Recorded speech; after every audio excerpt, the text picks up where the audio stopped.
Did you know that you are the mid-season finale for the Flowdown season 1? Ooh, mid-season finale, no. The final countdown.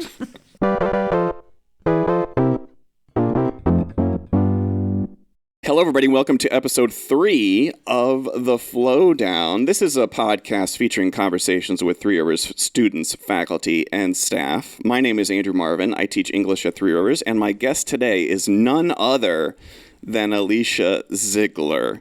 Alycia is an advocate, pizza snob, event planner, girl boss, and craft hobbyist.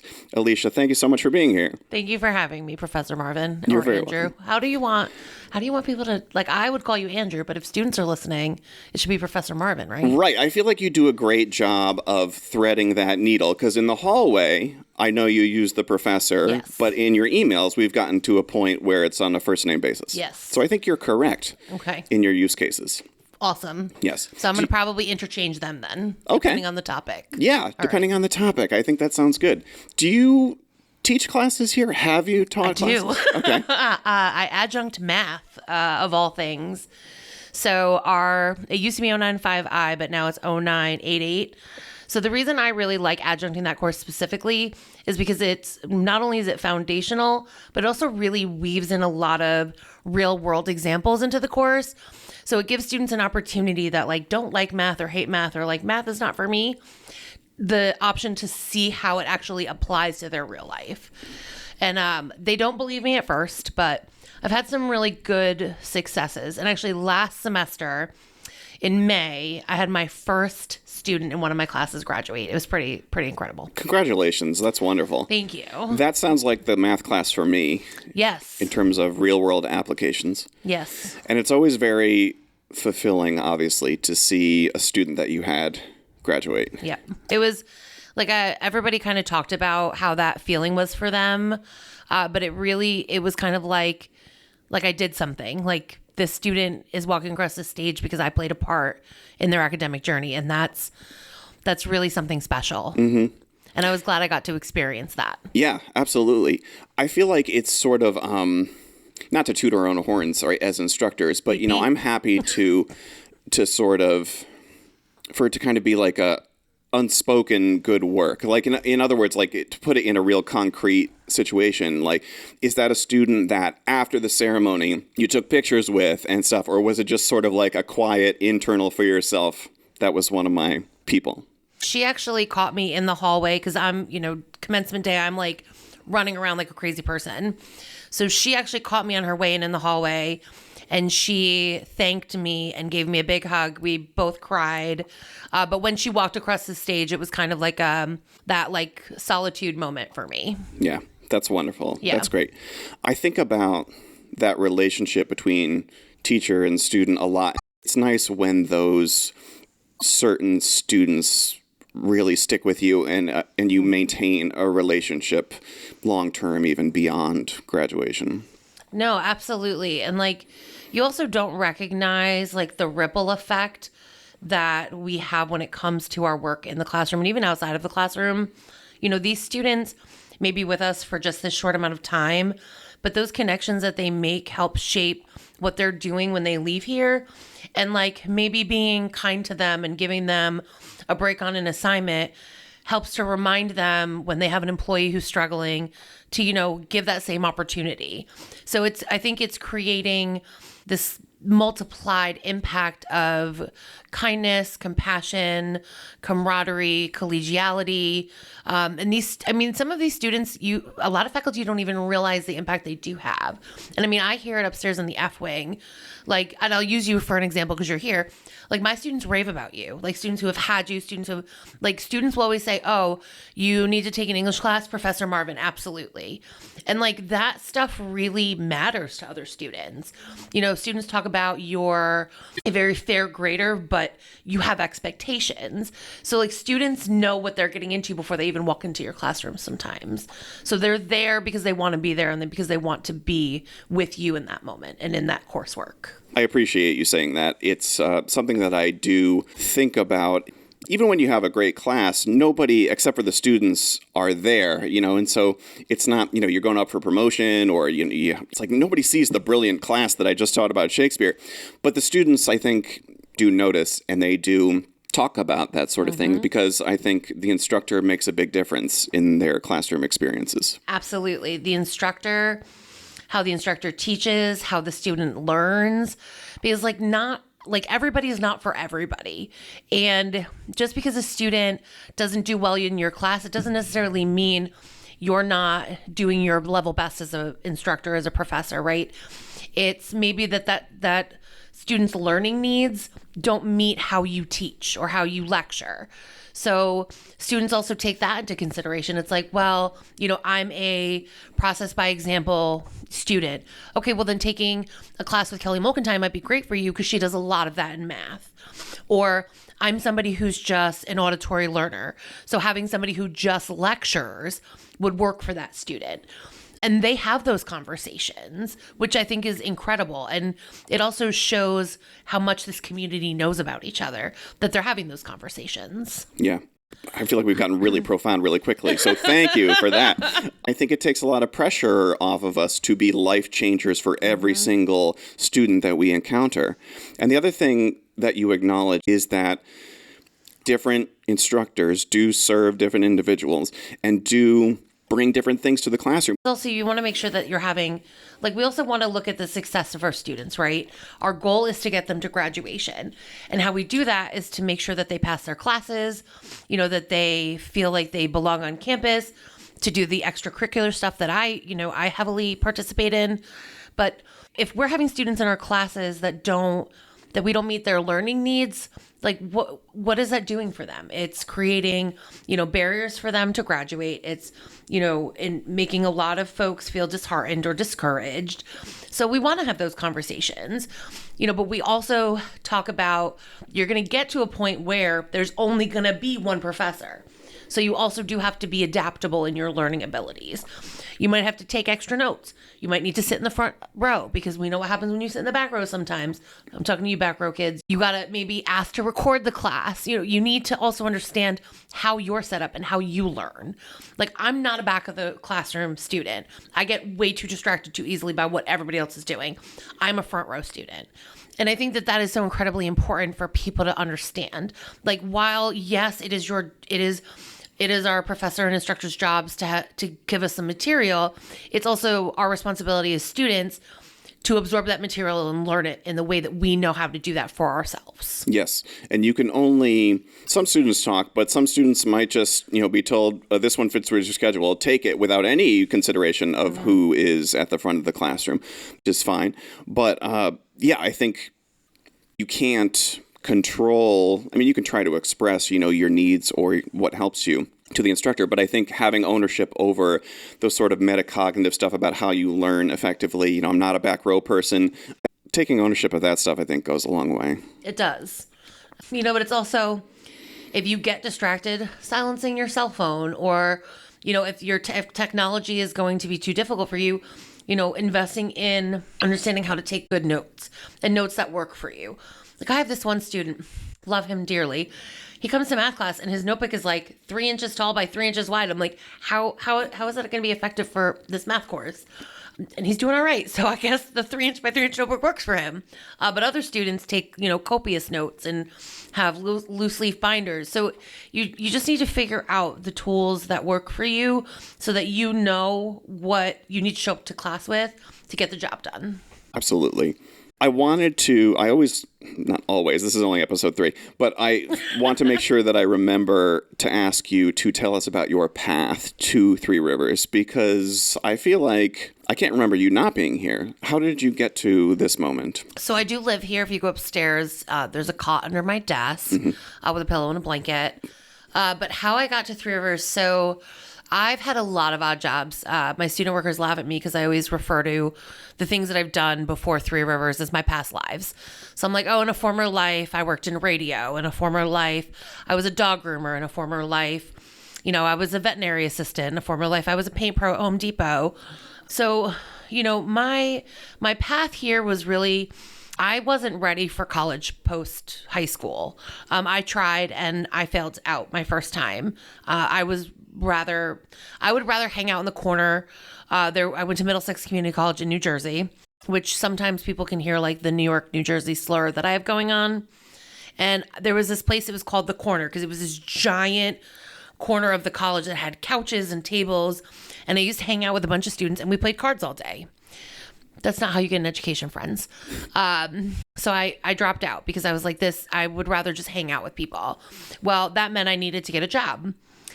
And in order to live in America, you need pretty much more than one job to pay your bills and to like feel like you don't have to struggle. But that leads to like having 2 and 3 jobs, which means missing family functions, which means missing milestones for people that you may love, which means missing out on doing things that fill your cup. So I actually was a paraprofessional at Ledyard Middle School, and I had a group of 7th graders I started with. I was only there for 2 years, and I was with them for 7th and 8th grade. And those kids inspired me to come back to Three Rivers, and I still keep in touch with quite a few of them. They reminded me that it was time for me to invest in myself. And I was also tired of working 2 and 3 jobs. I was exhausted, and I had no room for things that made me happy. So I came to Three Rivers wanting to be a special ed teacher. And then my first semester, I was a parking lot to class to parking lot student. I'm not proud to admit that. But it was hard because I was navigating 2 full-time jobs and a full-time job, which was also college, and then another part-time job on top of that. And my second semester, Professor Janet Hagan actually encouraged myself and another student to get involved in club life. And that was when I had my aha moment. And I was like, wow, I can take 2 things that I love more than anything in the world, which is event planning and working with students, and that can be a job. But there was a lot of things that brought me to that moment. So my job in radio really, really fulfilled the piece of myself that was event planning. I got to do meet and greets with artists. I got to run, ticket giveaways. I got to run boards for our live broadcasts. I got to go out to events with our DJs to help set up live remote broadcasts. And I really got to put my hands in a lot of different things. And I loved that event piece. But I didn't have the piece of myself that loved working with people. The people I worked with were great, but they were always the same people every single day. Whereas working with students, I got that diverse piece I was looking for, because every year you get new folks. So then working in the schools, I was like, I could do this. I could see myself being a K through 12 educator. I could do this. But then I came here and I just fell in love. I fell in love with higher ed. I fell in love with student activities, and I fell in love with community college. This place is really magical, and can be magical for so many. You just have to find your thing here. Do you feel, in talking about those past lives, we kind of joked about this a little bit before we started recording, in looking back at them in retrospect, because it's so easy in the moment to feel despair about what am I doing here? I'm wasting my time. I don't enjoy doing this or whatever. But in looking back at them, do you feel more positive in that, in retrospect, it all contributed to where I am now, or it all, worked out the way it was supposed to, quote unquote? 100%. I'm also a big believer that everything happens for a reason. When doors close, they're meant to close.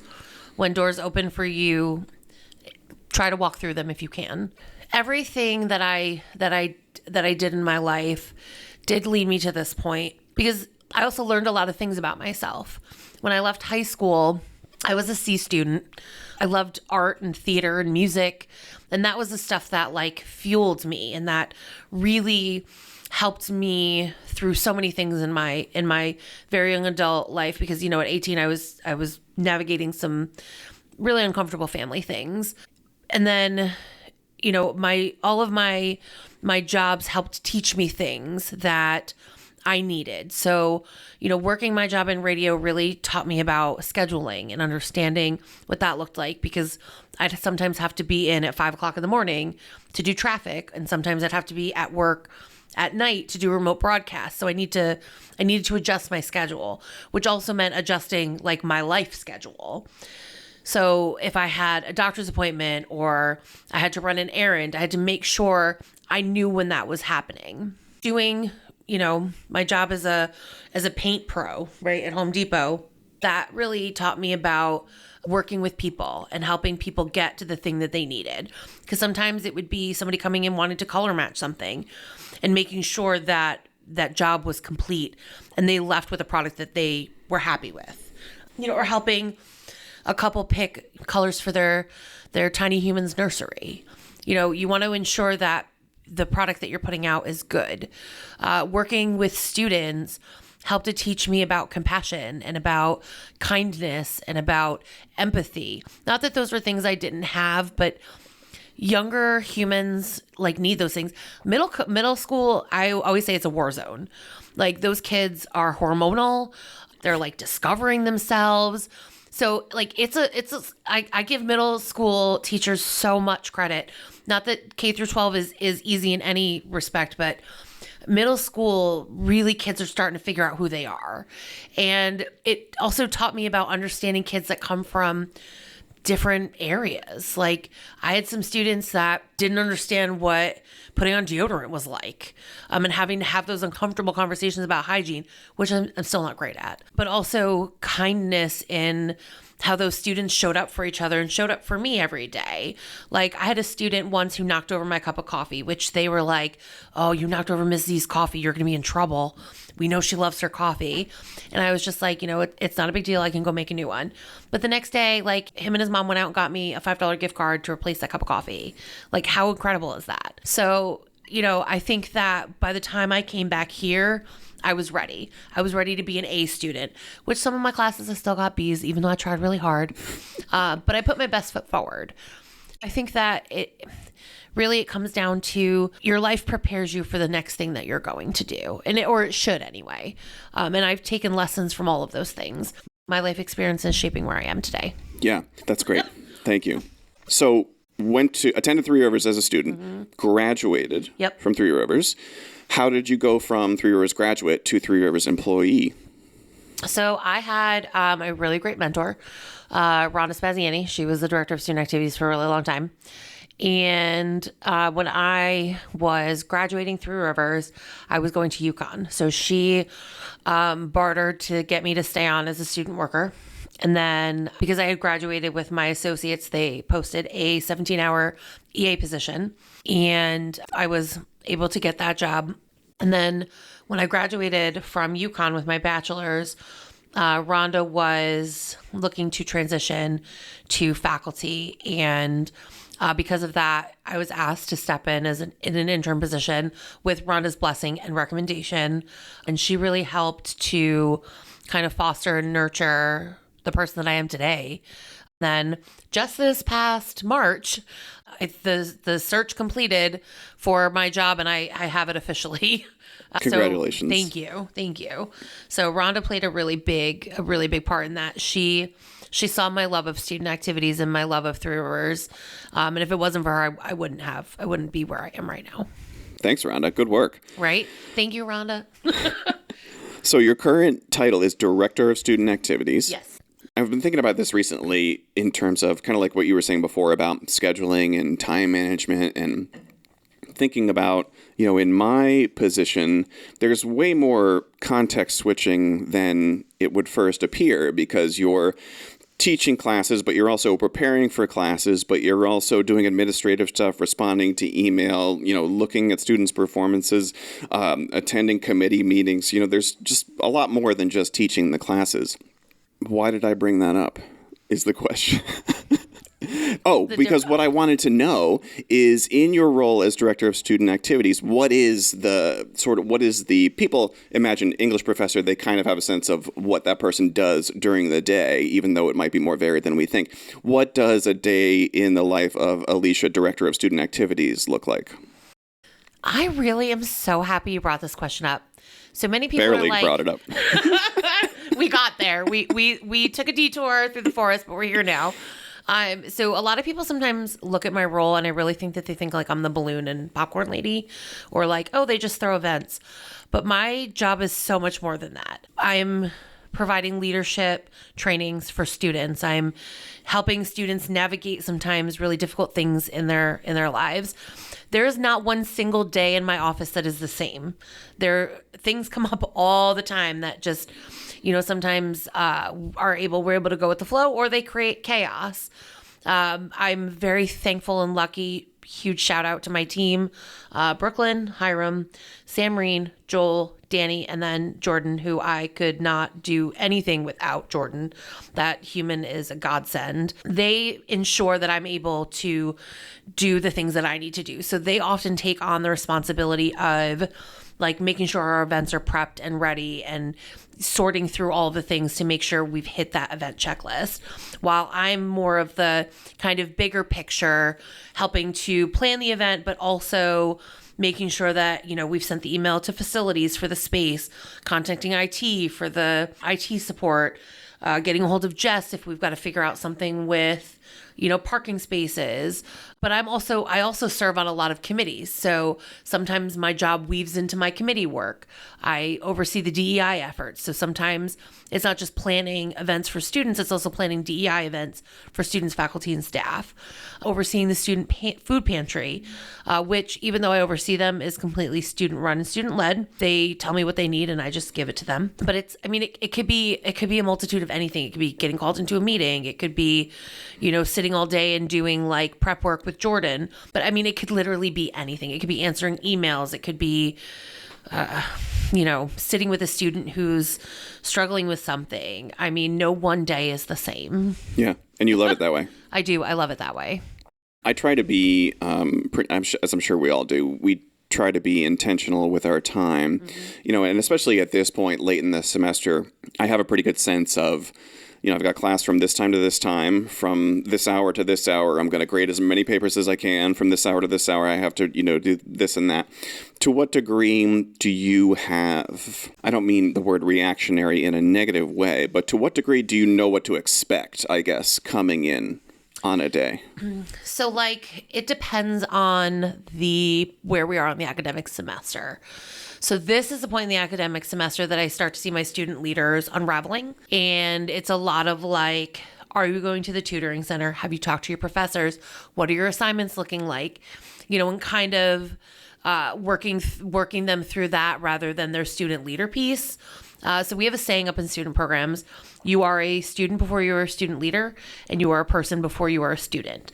So if your studentship is where you're struggling, then that's what you need to focus on and not your student leader pieces. And if you're struggling as a human and as a person, then we need to kind of put a pause on your student stuff and your student leader stuff. So helping them kind of navigate through those things. And then sometimes also having connections with people and knowing where to send folks. Oftentimes it's triage. So walking them down to Dean Kitchell's office or to Kelsey's office or Miss Moss Savage's office, walking them down to advising, walking them to the registrar. It could be a lot of things. So I try to build in this half of the semester times where I'm not scheduled to do stuff. So I'll block my calendar. So this way, if a student comes in and does have something, I can help them out. It's also my student leaders who are scrambling because they planned an event and then forgot that they needed to do all of these other things. And they're like, oh my God, I need to order pizza and buy all of these things. And I'm like, you're lucky I have Amazon Prime. So, at the end of the semester, it's a lot of that. But at the beginning of the semester, it's a lot of setup. So how are you, you've taken on being the president of this club, the secretary of this club. You're also taking a 4 credit, a 15 credit load. What are you doing to make sure that you're planning plenty of study time, also working in your club time, maybe your job, and then doing stuff that's for you. So looking at time management. And then we get to after the November break where I start to see my student workers who have just really decided to YOLO all of that. And I kind of have to make some phone calls and things for folks. So I try to build in time for all of that.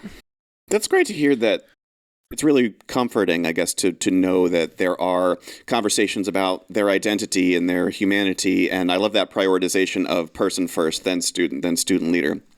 And it's good to know that we are broadcasting that you are available. Yes. I mean, and it's not just myself. Like, I know that Dean Kitchell has been incredibly instrumental in bringing things to campus and creating a culture of asking and, for not being scared to ask for help. Our advising team is incredible. I mean, I've never had such great interactions with advising folks. Like, hey, this student is struggling in my class, and they're like, I'm on it. Like, I'll take care of it. Or I have this student, I know that they're on your advisee list. They're navigating something really difficult. Like, can I send them down to talk with you? And then helping them get connected to other things. So, I always say it takes a village to raise a child, but it also takes this village to help raise our students. Yes, 100%. I think that is it has felt like a new world in many ways in CT State, but I think definitely one of the more heartening aspects is just so much more student support that feels like it's in place. Not that there's not more work to do, obviously, but it does feel pretty drastic in that regard. Yes. But the thing that I do have to say that I like about and I love about Three Rivers, I don't know if everybody feels this way, but I've always felt like this is more of a family environment, and like I can call on someone and without hesitation, I'll get help. And you don't find that a lot of other places. I mean, and that's faculty and staff alike. Like, I can, example, new student orientations. I'm like, hey, Andrew, can you come and speak about the faculty perspective? And unless you're going somewhere, you never tell me no. So, I mean, I think that having those connections and those conversations are so incredible. And I feel very lucky and blessed that we have that here, or that at least I have that here. I agree with you 100%. One of the things that you mentioned in terms of things that you're excited about in coming into this conversation is the LGBTQIA plus community. Yes. Help me out with just one of the letters, which is the I. So that's intersex. Intersex, and the A is asexual? Yeah, yes, asexual. What is it about that community that excites you? That's my community. Those are my people. Those are my homies.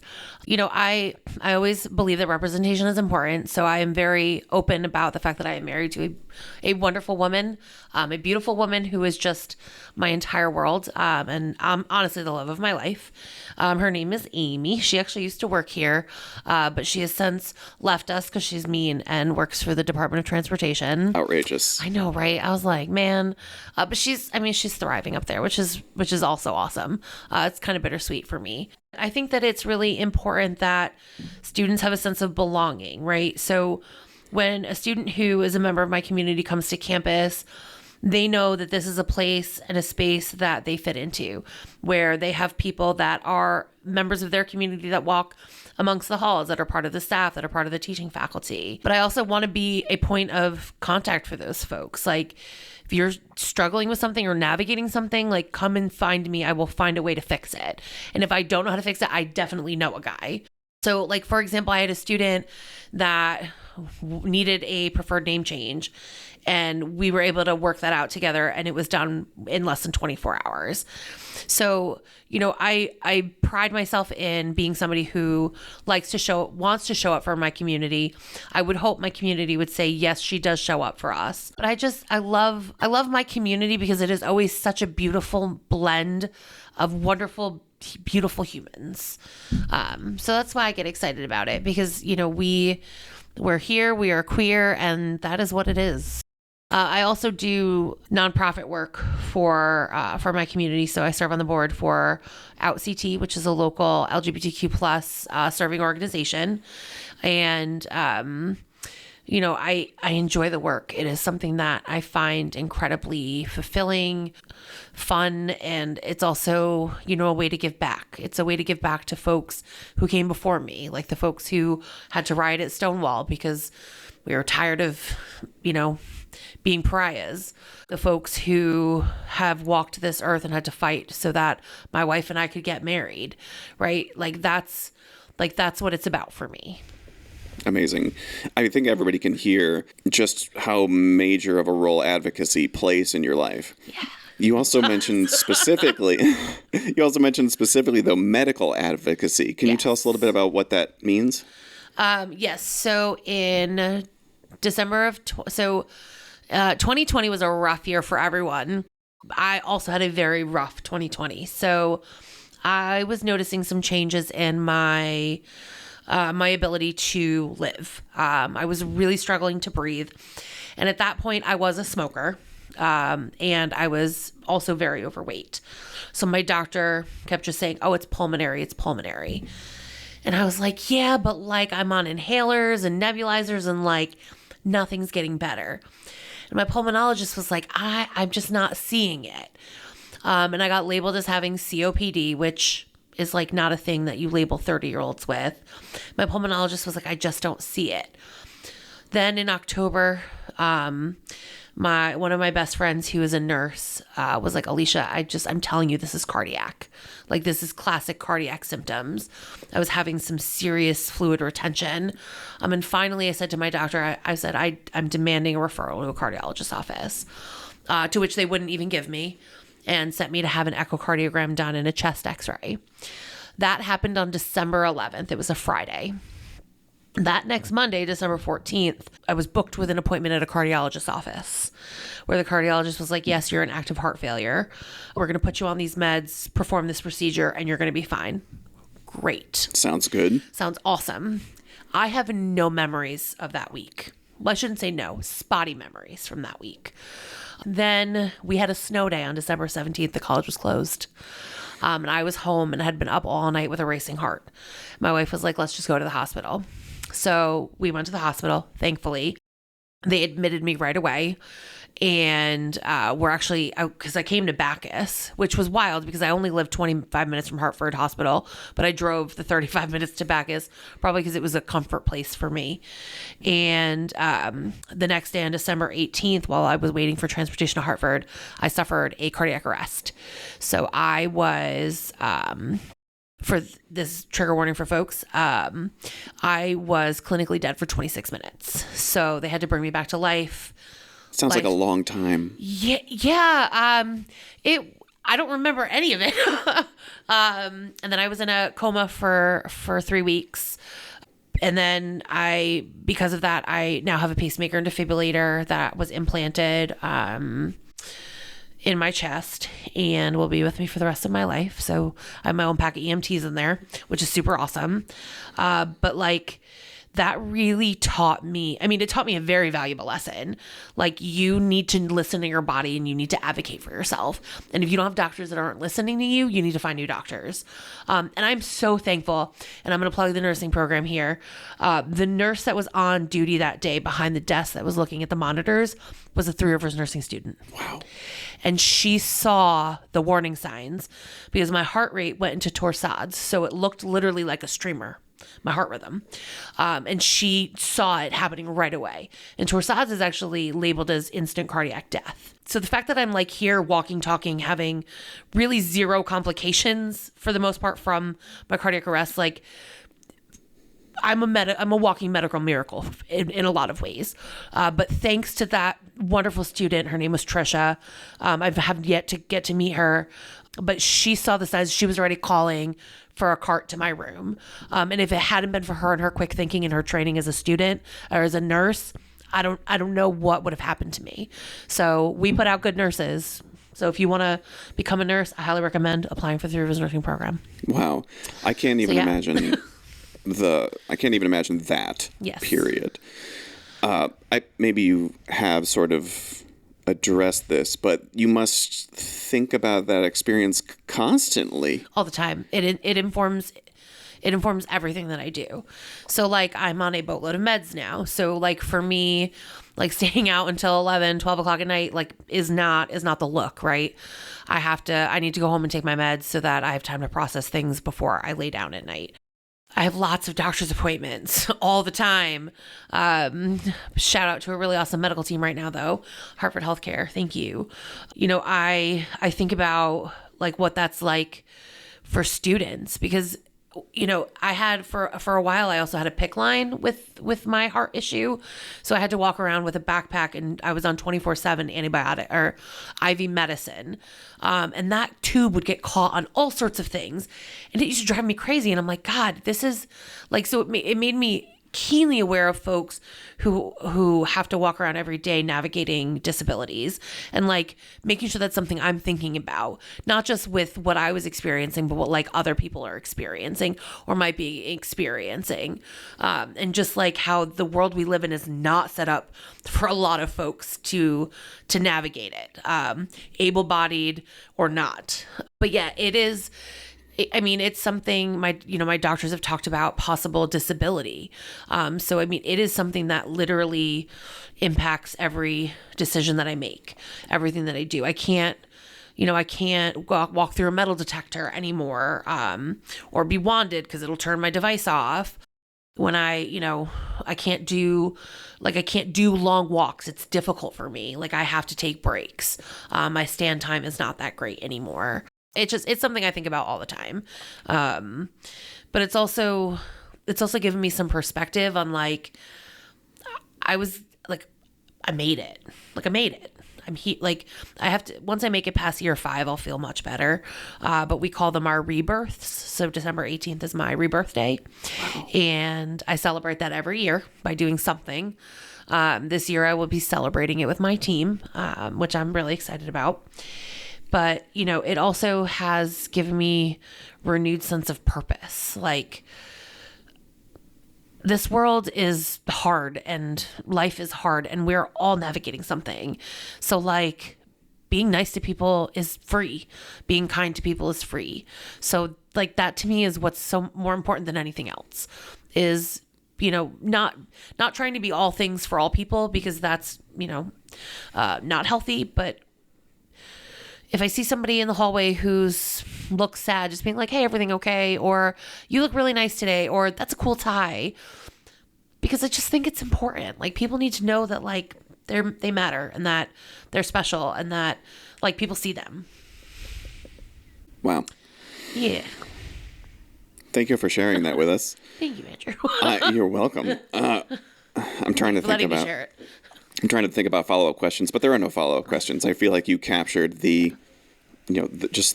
strength of your experience, and it's remarkable. I feel like that you can continue to walk through not just these hallways, but just the hallway of life, with your head held so high and so optimistic and joyful in a way, and not just. I started having panic attacks last summer, and, once you've had one panic attack, you're constantly afraid of it happening again.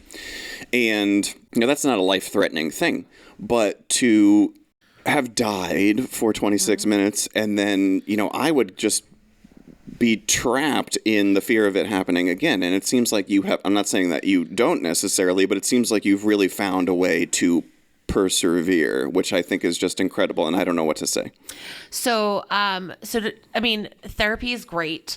I have an incredible therapist who has helped me through a lot of things. Me too. Shout out Miss Tanya. But I also walk this life every day with depression. Like, that's something I have to, live, that is something that I live with proudly, right? It is a part of who I am, and also informs how I show up. So it's not always it is a conscious choice to be the person that I am. I think that it's also because I know what was on the other side of what happened to me. And I'm also a part of a support group where I read other people's stories. I realize how incredibly, incredibly lucky that I am. And sometimes even when I'm struggling with things and I'm at home, which is my safe place, my wife will say to me, having you here is better than the alternative. And it's a reminder that even though that happened to me, it also had this ripple effect around the people that I love. My wife, my bonus children, my bonus grandchildren, my best friends, my mother, my father, my sister, my nieces, my nephews. And my relationships with them are different. And, they're thankful that I'm still here. And to them, that was the gift. The gift is that I'm still here. I am still really who I am. My personality didn't change. I didn't become bitter. I didn't become angry, because that's really easy to do when you navigate something that's catastrophic, or that is hard, or that is life-changing. And that just doesn't apply to this situation. That could be that you get evicted from your home, or, your home burns down in a fire, or whatever that experience may be. It is really easy to live in that area that is anger, that is hurt, that is sadness. And some days it is very much a conscious effort to not live in that space, because it's also not helpful. Like, how is that benefiting me? And I think that this, and again, I am somebody that is still constantly learning. Like, I am a person that is learning to be better with boundary setting, who is learning to have difficult conversations with people, right? So it is a choice every day to be who I am. And I am happy. I am happy with who I am. But I also I used to fear death so much before my cardiac arrest, believe it or not. And I don't fear it, because I experienced it, and it was the most peaceful experience, because you don't know what's happening. Like, my body was literally shutting down and I had no idea. The brain is incredible. Sue, who used to work here in the nursing lab, her last name is escaping me. She was so funny. But she was like, you can't imagine what your brain will do to protect you from trauma. And I'm thankful that my brain did what it did, so that I don't remember any of that trauma. Wow. So sorry that just got real heavy, real fast, but we're doing great. We're 48 minutes in. There was plenty of build up to that. Okay. Thank you so much for sharing. I don't know what else to say other than we are all so very grateful that you are here. Me too. Thanks, guys. I'm sure music has had to help you. Oh God, yes. Everything in my entire life can be summarized by some music in some way, shape, or form.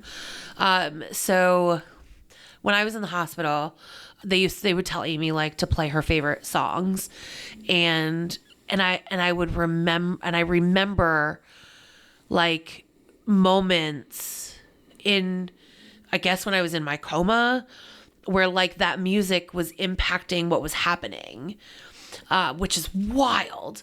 But like, when my wife and I got married, we were very intentional about like our wedding song, because she also understands how very important music is to me.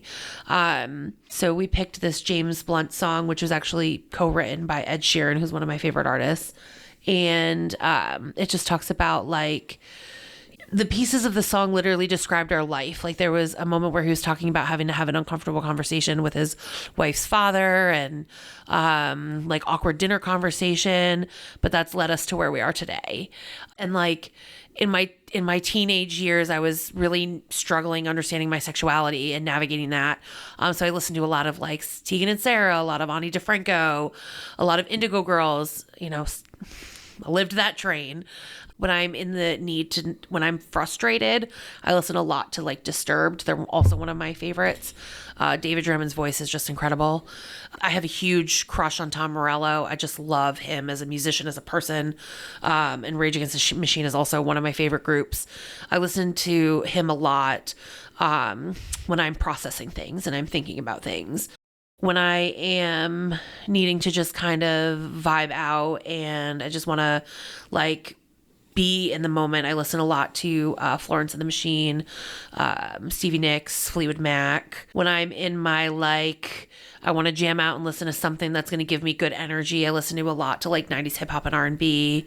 I listen a lot to like Shaka Khan. I love Shaka Khan. I just discovered Jill Scott because one of my other best friends really loves her, and I've really been enjoying her music recently. And my go-to for long car rides of any sort is 90s alternative rock. It's like my go-to. Gin Blossoms, Toe the Wet Sprocket. My wife actually always laughs because whenever their songs come on the radio, I'm like, God, I love Toe the Wet Sprocket. And she just laughs because she knows it's going to come up every time. And I will sing Hey Jealousy at the top of my lungs because it's one of my favorite Gin Blossom songs. I mean, music is just...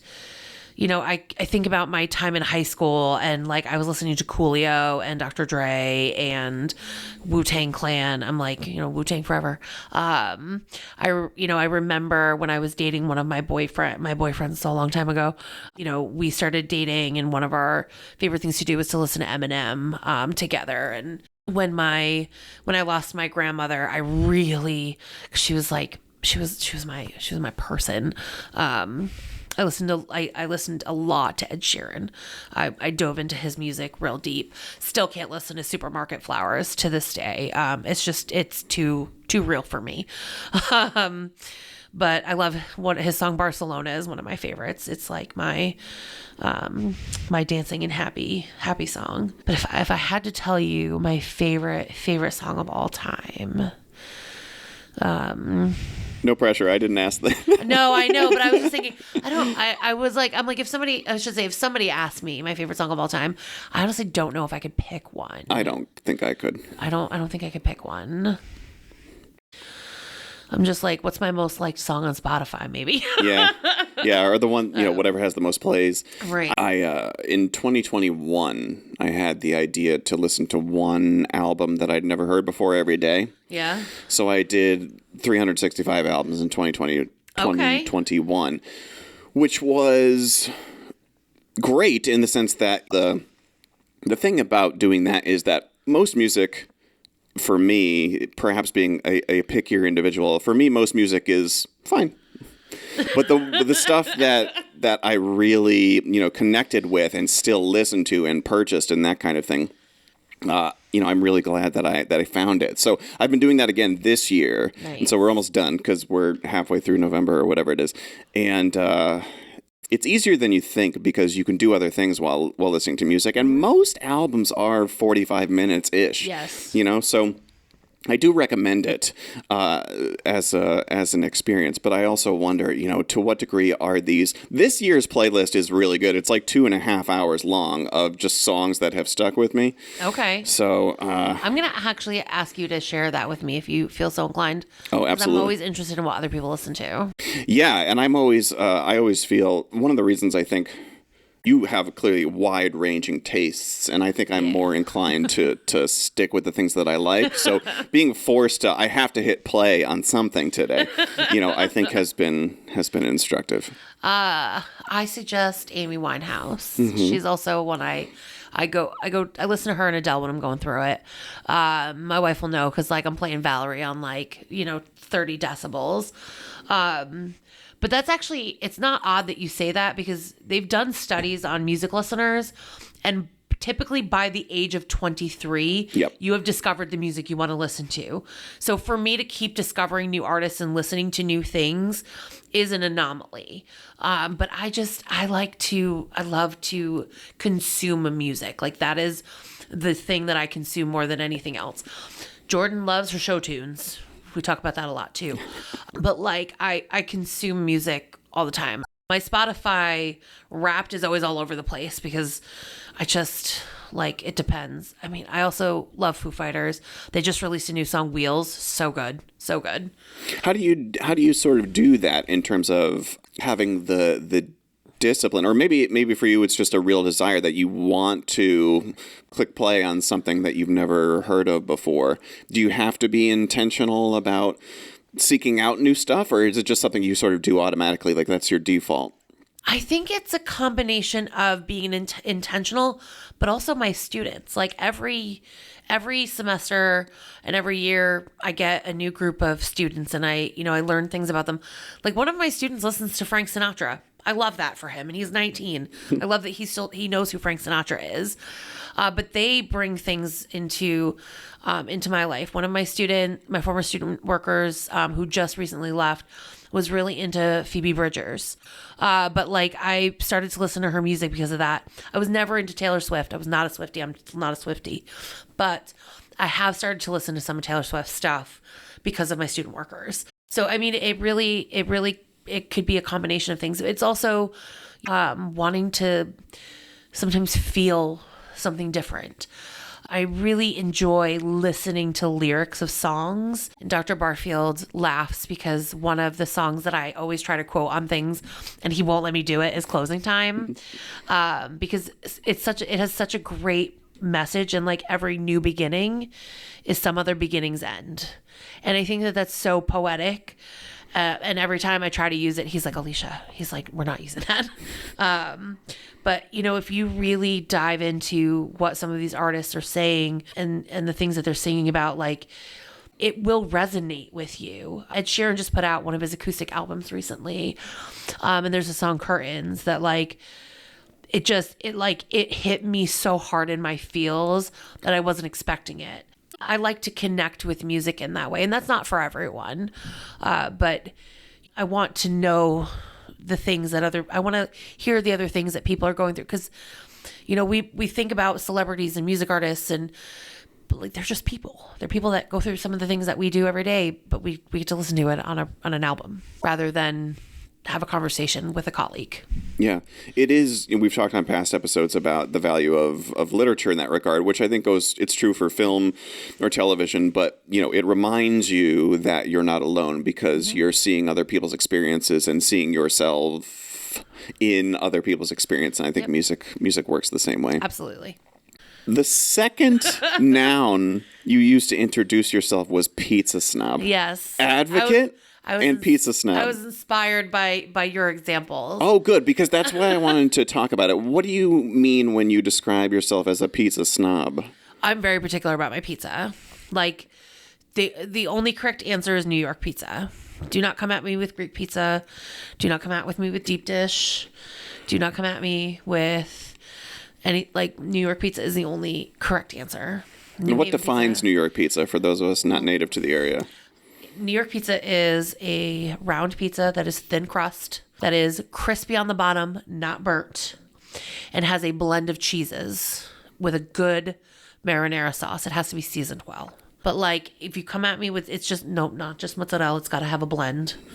And that crust has got to be real thin, but it's got to have a good crunch to it, but not burnt. So it's like an art form. Is there a pizza that meets your standards nearby and or in the state? Yes, as a matter of fact. I would hope so. Actually, La Stella's in downtown Norwich. I live for Justin's favorite is my favorite. So good, so good. And Jack's brick oven pizza, because it's the thin crust. And Jack's, what I like about his is he gets that crust just right, just right. Actually, I might go get that for dinner tonight. The reason I bring it up is because you described yourself as a pizza snob, and my dad lovingly calls me a coffee snob because I'm very particular about my coffee, and we do the whole thing. We get our own beans, we grind it. We've got 7 to 12 different brewing methods at home with the exact degree perfect water and everything. And I don't think, again, it's a loving description, right, to be called a snob in that regard, but I think it just means being passionate about the good stuff. Yes, absolutely. I mean, my wife says all the time, I know you're particular, but she's also perfected her pizza recipe, and she bought a pizza oven. When she makes her homemade pizza, it's pretty darn close to New York pizza. She's also learned, because she also knows her wife is particular. So yes, I said the pizza snob is like as a nod to your coffee snob, but I was like, I get that though. Mm-hmm. I totally get that. Do you try to, and maybe this is part of the snobbishness, because I'm happy to talk to people about how there is better coffee, because I would say life's too short for bad coffee. My uncle would say life is too short to worry about your coffee. So do you try to help people see what you see in certain types of pizza? I mean, I've tried endlessly, but my bonus daughter, love her, Jessica. She loves Greek pizza, and I just can't break her of that habit. I've tried so hard. But like so there's 2 pizza joints close to our house. We live up north a little bit, and one of them makes thin crust pizza, and one makes like Greek style pizza, which is a little thicker dough. And anytime we go to order from the thin crust place, she's like, "Oh, is that because Alycia wants pizza?" Because if we order from the other place, like I'll get like a sub or something. So I still can't convince her. And my wife will literally just eat pizza as long as it's got pepperoni on it. She's happy as a clam. It's her favorite. Doesn't matter what it is. Yeah, I like clam on the pizza. That's fair. Really quick, because I did want to make sure that we sort of plug this, but you mentioned Professor Hagen previously, and the two of you run a DEI, Diversity, Equity, and Inclusion, what do you call it, a professional development certification? Or tell us about that. Yeah, so we run an equity workshop, an equity certificate program, and we are actually currently working on rebuilding the equity team to start doing some more good work on Three Rivers, because we had done so pre-pandemic and during the pandemic, and now we're looking to kind of refocus those efforts. But we run a 3-workshop certificate program where folks come in. The first workshop is about understanding like ourselves and like how we kind of show up. The second is about understanding our students, and we actually like create fake student profiles. Pat Keller, our data bartender, as Kevin Kelly calls him, brings in data about our students. And then our third workshop is like, okay, what do we do now? And how do we take these 2 things that we've learned and apply them into practice? And then we have folks who participate create action plans, because this is the work that we're doing is more than just, hey, I did it, I went to the thing. We want to actually create change on campus. So the action plan allows participants to make a project on campus that encourages or makes this campus a more equitable place for students. And we've had some really great outcomes for that. So Professor Vicky DiFilippo, she has all of her students like share a meal at the end of the semester and like talk about their cultures, and like it's built this community amongst those people, or not those people, but amongst those students and that group of folks. We now say welcome in different languages at commencement, because that was Mary Ellen and April's project. Faith designed new worksheets for the tutoring center to help students who are dyslexic, so that when they're reading them, they're easier to read and like give them the opportunity to not have to like, flip words or flip letters. I mean, we've just had some really great projects that have come out of this, and hoping to continue to have that as we go forward. Awesome. So cool. So our last segment of the Flowdown is when the guest provides a recommendation for the listeners. That is something they feel the listeners should check out, way of thinking, piece of media, anything really. Alycia, do you have a recommendation for the listeners? My recommendation is this. Everybody, no matter who you are, you need to find 30 minutes a day to do something that fills your cup. Whether that's reading, whether that's taking a nap, whether that's crafting. You need to pour into yourself, because you cannot pour from an empty cup. So take 30 minutes every day to do something that lights your fire, lights your soul on fire, and fills your cup. I love it. What else is there to say? There's nothing left to say. That's it. Mic drop. You've heard it here first. Alycia, thank you so much for welcome. being here and for what you do every single day. It was a pleasure to talk to you. This was really fun. I enjoyed myself, and thank you for having me. When I got your email, I was like, wow, I'm like, he's picking me. This is so cool. I'm like, I'm so excited. I'm glad to hear that. I was excited to talk to you too. I told you before we started recording that you, despite the fact that this is 500% more than we've ever talked in both of our careers at Three Rivers, I had you in mind as my first staff guest, so I'm really grateful that you took the time to be here. And thank you to everybody for listening. If you enjoyed the show, please do tell somebody to listen to it. It helps us out a lot. The Flowdown will be going on winter break. So this is the last episode for the fall 2023 semester. We'll see you back here in February 2024. And until then, thanks. Thank you.